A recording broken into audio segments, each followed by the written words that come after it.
शांति। 20 नवंबर 1972 की अव्यक्त मुरली।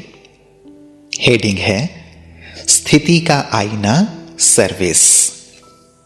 प्राणेश्वर बाप दादा बोले, सदा विजयी अपने को अनुभव करते हो। जब विश्व पर विजयी बन राज्य करने वाले हो तो अब स्वयं सदा विजयी बने हो। जिस विश्व के ऊपर राज करने वाले हो उस राज्य के अधिकारी अपने को अभी से समझते हो। पहले स्वयं के सर्व अधिकार प्राप्त किए हैं वह अभी करने हैं।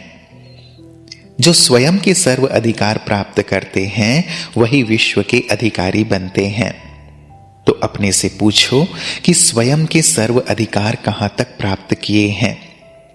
सर्व अधिकार कौन से हैं जानते हो?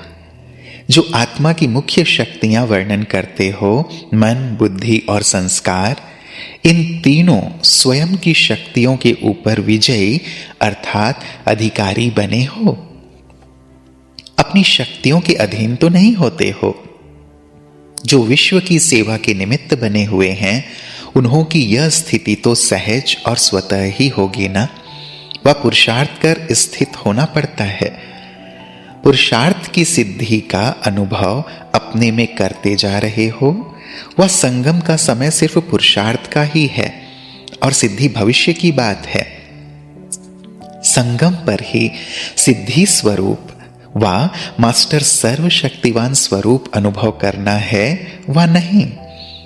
अभी से ही अनुभव करना है व अंत में कुछ थोड़ा समय करना है। सिर्फ उम्मीदों के सितारे ही रहना है। अभी से सिद्धि स्वरूप अनुभव होना चाहिए।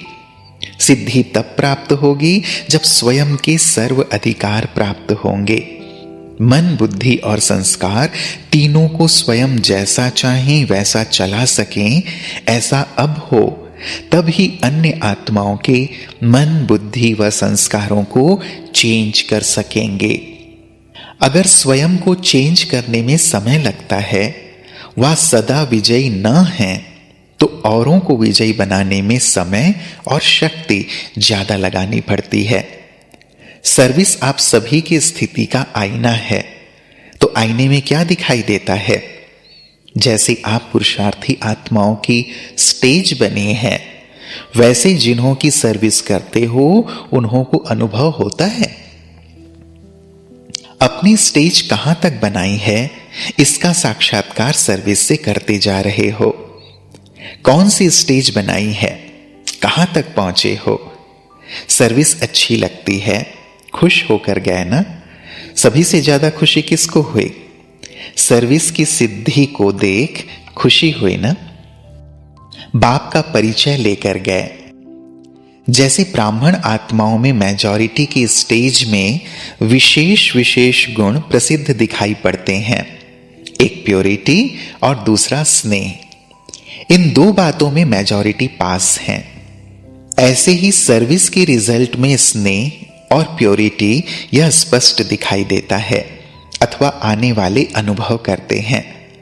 लेकिन जो नवीनता व नॉलेज में विशेषता है वह नॉलेजफुल स्टेज व मास्टर सर्वशक्तिवान के स्टेज व सर्वशक्तिवान बाप की प्रैक्टिकल कर्तव्य की विशेषता विशेष रूप से जो अनुभव करने का है वह अभी कमी है। शक्ति अवतार जो नाम वाला होना है वह शक्ति रूप का व सर्वशक्तिवान बाप का पूरा परिचय अनुभव करते हैं। आपके जीवन से प्रभावित हुए, स्नेह और सहयोग से प्रभावित हुए, लेकिन श्रेष्ठ नॉलेज और नॉलेजफुल के ऊपर इतना प्रभावित हुए जैसे निमित्त बने हुए ब्राह्मण स्वयं शक्ति रूप का अनुभव अपने में भी परसेंटेज में करते हैं।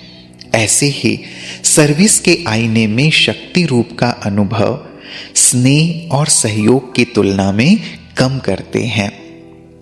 जो कुछ चल रहा है, जो कर रहे हो, वह ड्रामा प्रमाण बहुत अच्छा है, लेकिन अभी समय प्रमाण, समीपता के प्रमाण, शक्ति रूप का प्रभाव स्वयं शक्ति रूप हो दूसरों के ऊपर डालेंगे तब ही अंतिम प्रत्यक्षता समीप ला सकेंगे। शक्ति का झंडा लहराओ। जैसे कोई झंडा लहराया जाता है तो ऊंचा होने के कारण सभी की नजर ऑटोमेटिकली जाती है। ऐसे ही शक्ति का झंडा अपनी श्रेष्ठता व सारी सृष्टि से नवीनता का झंडा अब लहराओ।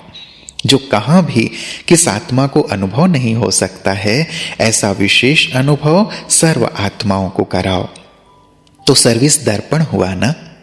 अपने सर्वशक्ति स्वरूप से सर्वशक्तिवान बाप का परिचय देने वाले, अपनी शक्ति द्वारा सर्व शक्तियों का साक्षात्कार कराने वाले, विश्व पर शक्ति का झंडा लहराने वाले स्नेही, सहयोगी और शक्ति रूप श्रेष्ठ आत्माओं को बाप दादा का याद, प्यार और नमस्ते। और हम सभी का भी प्राणेश्वर बाप दादा को नमस्ते, नमस्ते, नमस्ते।